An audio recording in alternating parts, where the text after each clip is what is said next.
Évangélique Studio. Jesus Christ. Efa noio vanzakampiaigna kwe mbala tsisy nitiaza karaha nataonao io.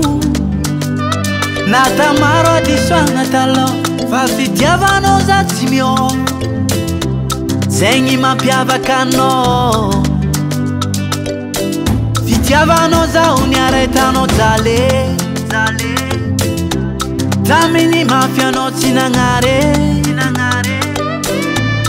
Zegny fitiavagny, zegny fitiavagny.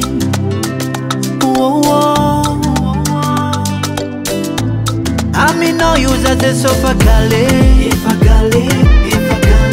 Aminao io za Jesosy fa kale. Zaho iady niady tsara koe, mandrapavy anao amilagnitry. Varisirano antsika roe io.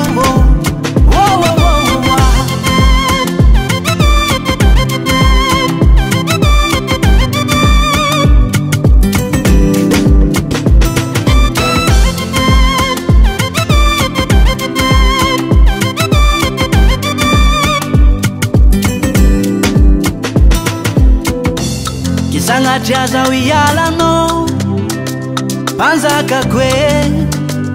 Efa mandraky zay voadoko taminao, naminy mamy sy mangidy. Jesus Christ. Nataminy mora sy sarotro ya. Zaho efa tsy alanao, ko zaho efa tsy alanao. Jesosy malalako ya.